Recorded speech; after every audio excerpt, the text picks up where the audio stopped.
வாழ்க வையகம், வாழ்க வையகம், வாழ்க வளமுடன். குருவே துணை. பெண்ணின் பெருமை சிந்தனை பகுதி 3 தொடருவோம். மணவினை நிகழும்போது மகள்தனை பெற்றோர் நின்று கணவனென்று என்று ஒருவனுக்கு கையினில் நீரை வார்த்து பணமதை ஈந்தோ பெற்றோ பலர்காண தத்தம் செய்வார். குணமனும் நிலை கண்டோரும் இதை கொடுமை என்று எண்ணவில்லை. தத்தத்திற்கு தத்தம் கொடுத்து விட்டார் மகரிஷி அவர்கள். பெற்றோர் ஈட்டிய சொத்தில் பெண்களுக்கு சம பங்கு வேண்டுமென்று வாதிட்டவர், மணவாழ்க்கை ஏற்று மருவி வந்த மருமகளுக்கு கணவன் வீட்டிலும் சொத்தில் சமமாக கொடுக்க வேண்டுமென்று பெண்களுக்காக மறுபடியும் வழக்கிடுகிறார். இவருக்கு கிடைப்பது எப்பொழுதும் வெற்றியே. ஒருவருக்கு ஒரு பெண் போதும் ஒவ்வாத போது வாழ்வு திருமணம் மாற்றிக்கொள்ளும் தெய்வீக உரிமை தன்னை இருவருக்கும் ஈந்து பெற்றோர் ஈட்டிய மிகுதியான பொருளிலே சம பங்கு ஈயும் புகழுள்ள சட்டம் வேண்டும் என்று சுதேச மித்திரன் என்ற இதழுக்காக 1952 எழுதினார். 1956 பெண்களுக்கு பெற்றோர் ஈட்டிய சொத்தில் சம பங்கு கொடுக்கும் சட்டம் அமலுக்கு வந்தது. ஆனால் நடைமுறையில் இன்னும் முழுமையாக வரவில்லை. வழக்கத்தின் வழியே வந்த பண்பாடு இது. வழக்குரைஞர்களும் நீதிபதிகளும் பெண் வயிற்றில் உருவானவர்கள்தானே, அவர்களுக்கும் பெண் மக்கள் பிறக்கிறார்கள் என்று மகரிஷி நீதி தேவனை வேண்டி நிற்கின்றார். சட்ட நூல்களிலும் திருத்தத்தை கொண்டு வர வேண்டுமென்கிறார்.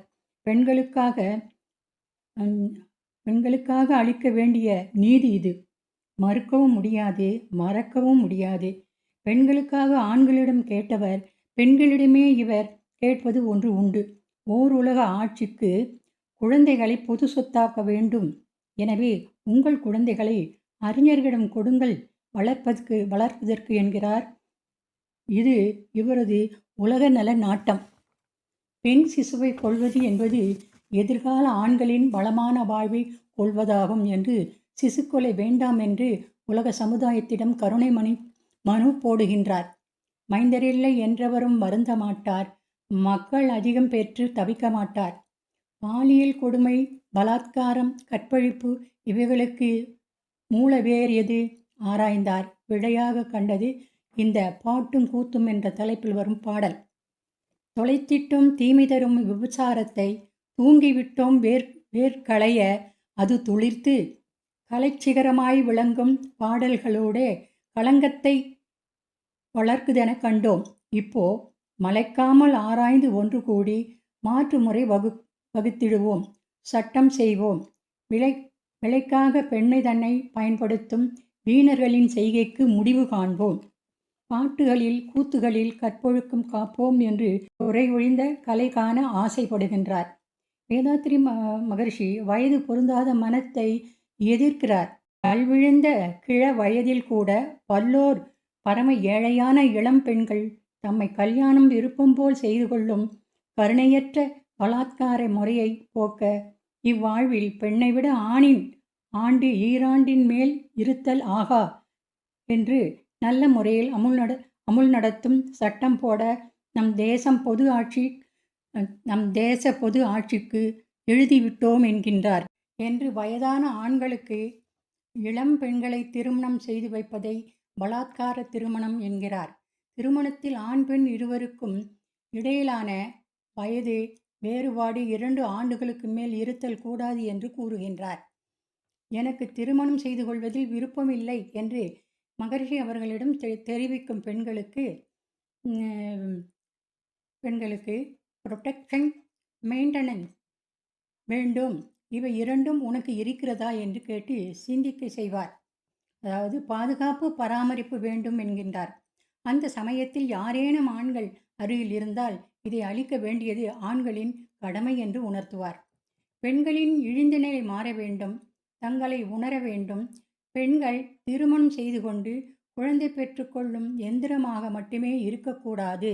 ஒரு ஆண் தான் பால் வேட்பை தீர்த்து கொள்ள உதவும் ஒரு கருவியாய் உடல் கொடுக்க, ஒரு பெண் தன் உடலினையே அர்ப்பணித்து உணவு, உடை, வாடகை போல் பெற்று உலாவும் ஒரு இழிந்த அடிமை நிலை பெண் இனத்திற்கு உலகினிலே இனி வேண்டாம். ஒவ்வொரு பெண்ணும் ஒரு தொழிலை செய்து பொருள் ஈட்டி காத்து உடுத்தி கடமை செய்யும் உரிமை வேண்டும் என்கின்றார் என்றவர் பெண்களுக்காக அகில உலக பெண்கள் ஆன்மீக கல்வி அறக்கட்டளை என்பதை ஏற்படுத்தினார்.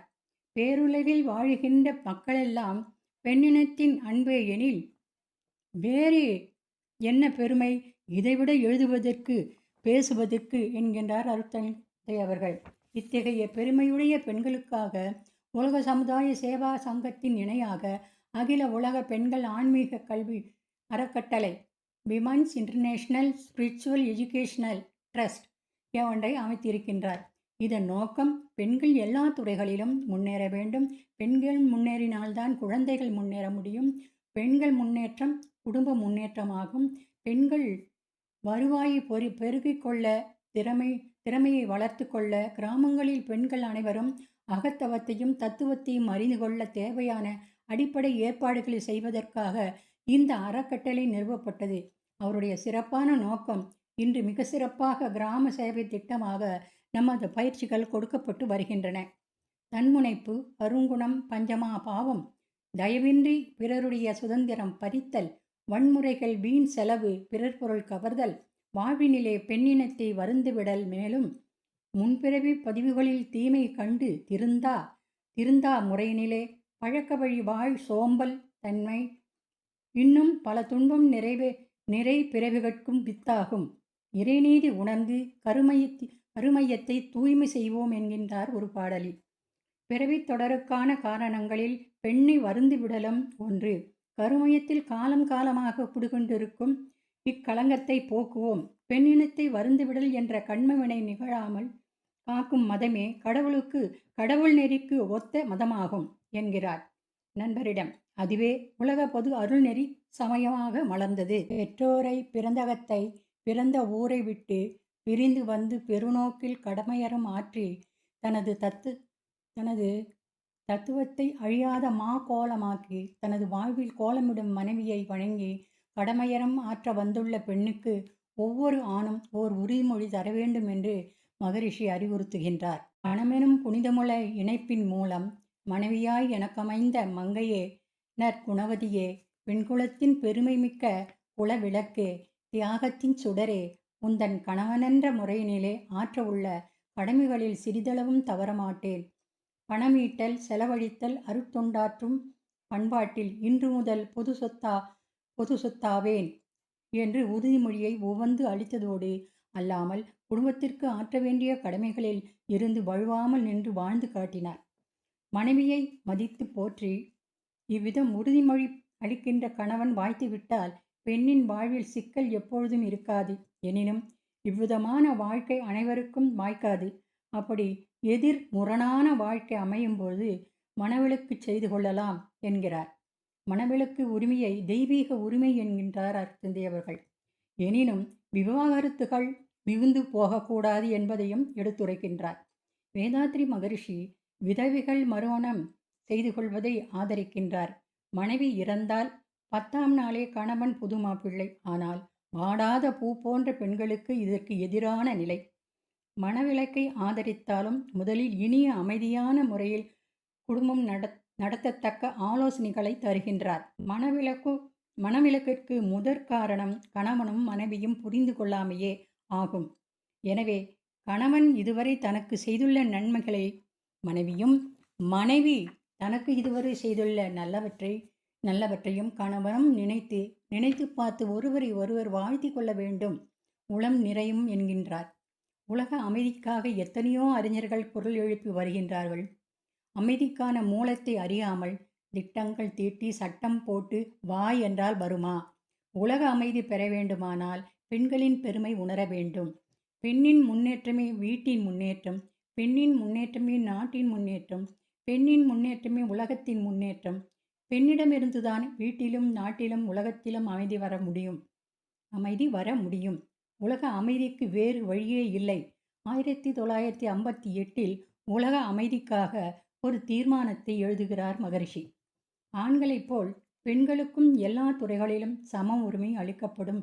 மேலும் இயற்கையாக பெண்பாலுக்கென அமைந்த உடல் அமைப்புக்கு ஒத்த அவசியமான வசதிகளும் அளிக்கப்படும் என்பது அத்தீர்மானத்தில் ஒன்று.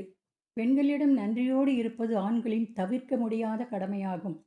தன் நன்றிக்கடனை காலத்தோடு செய்து ஈகை என்பது செய்வது தன் நன்றிக்கடனை காலத்தோடு செய்வது ஈகை. ஈகை என்பது ஆண்களுக்கு அணிகலனாக இருக்கட்டும், வளரட்டும். வேதாத்திரியம். மலரட்டும் இன்பம் பொங்கும் உலகம். சிந்தனை செய் மனமே. சுவாமி சுகபோனந்தா ஒரு மகான் சொல்கிறார். இப்பொழுது ஒரு நிமிடம் கண்களை மூடி சிந்தித்து பாருங்கள். சவால்களை சமாளிக்கும் திறன் யாருக்கு அதிகம்? ஆண்களுக்கா பெண்களுக்கா? வேறு எங்கேயும் போக வேண்டாம். உங்கள் வீட்டுக்குள் வாருங்கள். உங்கள் அம்மா பாட்டி ஆகியோரை அப்பா தாத்தாவோடு ஒப்பிட்டு பாருங்கள். அம்மாவை விட அப்பா அதிகம் படித்திருப்பார். அதே போலத்தான் பாட்டியை விட தாத்தாவிற்கு உலக அனுபவம் அதிகம் இருந்திருக்கும். ஆனால் ஒரு பிரச்சனை என்று வந்தால் தாத்தாவை விட பாட்டி அந்த சந்தர்ப்பத்தை கூலாக சமாளிப்பார். அப்பாவை விட அம்மா நிதானமாக யோசிப்பார். சந்தேகமே இல்லை. உங்கள் பாட்டிக்கும் அம்மாவுக்கும் தான் மனபலம் அதிகம். உங்கள் தாத்தாவையும் அப்பாவையும் விட பெண்களை விட ஆண்கள் வலிமை மிக்கவர்களாக இருக்கலாம். ஆனால் வலிகளை தாங்குவதில் ஆண்களை விட பெண்களுக்குத்தான் ஆற்றல் அதிகம்.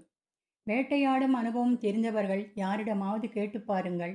ஒரு ஆண்மான் பெண்மான் இரண்டும் ஒரே விதத்தில் தாக்கப்பட்டு கீழே விழுந்தாலும் பெண்மான் வாழ்வதற்காக கடுமையாக போராடும். ஆண்மானோ அடிபட்ட உடனேயே தரையில் விழுந்து சுருண்டுவிடும். பெருமைப்படுங்கள், நீங்களெல்லாம் பெண்மான்கள். ஆதிக்க உணர்வு மகாத்மா காந்திக்கும் இருந்தது என்பதை அவரே ஒப்புக்கொள்கிறார். திருமணமான புதிதில் நான் என் மனைவியை டாமினேட் செய்தேன். அவள் விருப்பத்தை மீறி தெருவில் உள்ள டாய்லெட்டை கழுவ பணித்தேன். இதில் எங்களுக்குள் தகராறு உண்டது. பின்பு நான் எல்லா தவறையும் உணர்ந்து அவளுக்கு பணிவிடைகள் செய்ய ஆரம்பித்தேன் என்று தன்னுடைய சத்திய சோதனை புத்தகத்தில் காந்திஜி எழுதியுள்ளார். பெண்களின் உணர்வுகளை புரிந்து கொண்டு மாற மகாத்மாவுக்கு ஒரு சில ஆண்டுகள் தேவைப்பட்டது. அப்படி என்றால் நம்மை போன்ற சாதாரண ஆத்மாக்களுக்கு எத்தனை ஆண்டோ? மனிதனை தவிர மற்ற எந்த உயிரினங்களும் பெண்ணினத்தை இவ்வளவு ஆதிக்கம் செய்வதில்லை. பிஞ்சு குழந்தைகளுக்கு சாப்பாடு ஊட்டும் வேலை உட்பட பெண் செய்யும் பணிகளை பறவைகளில் ஆண் பறவைகளே அதிகம் செய்கின்றன. 90% வேட்டையாடும் வேலையை பெண் சிங்கமே செய்தாலும் அதை ஆண் சிங்கம் அவமானமாக கருதாமல் தன் குடும்பத்தை குட்டிகளை பாதுகாக்கும் பொறுப்பை ஏற்றுக்கொள்கிறது.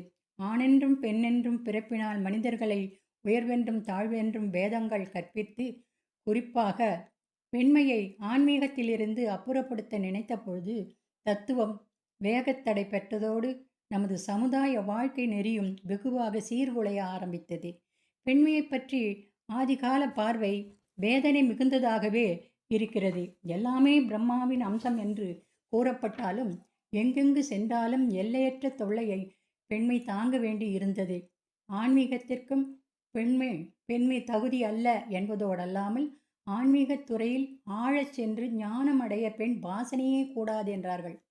தாயாகவும் தாரமாகவும் தங்கையாகவும் தமக்கையாகவும் நமக்கு அனுதினமும் உதவுகின்ற பெண்மை தன்னை ஆன்மீகத்தில் உயர்த்தி கொள்ள நமது சமுதாயம் தடையாகவே இருந்தது, இன்னும் இருக்கிறது. பிரம்மச்சரியம் கெட்டுவிட்டால் முனிவனாக முடியாது என்றால் பிரம்மச்சரியம் கெட்ட இடத்தில்தானே முனிவனே பிறந்தான். இருநிலையின் தன்மையில் ஒன்று பேரறிவு. இருநிலையின் பலம் பேரறிவு என்றால் அதிலிருந்து தன்மாற்றம் பெற்ற அத்தனை பொருட்களுக்கும் உயிரினத்திற்கும் அப்பேரறிவு இருக்கத்தானே செய்யும். பெண்ணிடமும் அப்பேரறிவு இருக்கத்தானே வேண்டும். எப்படி விடுபடும்? தத்துவ ஆராய்ச்சியின் உச்சத்திற்கு சென்ற மகரிஷி பெண்மைக்கு கை கொடுக்கின்றார். பாரதி சொன்னான், தீக்குள் விரலை வைத்தால் நந்தலாலா உன்னை தீண்டும் இன்பம் தோன்றுதடா நந்தலாலா என்று குண்டனை தீயின் இன்பத்தை உணர வைத்து அச்சுடரை உலகெங்கும் பரவச் செய்ய பெண்களுக்கு தீட்சை அளித்து ஞான ஆசிரியர் என்ற பொறுப்பையும் அளித்து ஆன்மீகத் துறையில் வேதாத்திரியத்தில் பெண்ணினத்தின் சிறப்புக்கு மேலும் சிறப்பு செய்கின்றார் அருட்தந்தை அவர்கள்.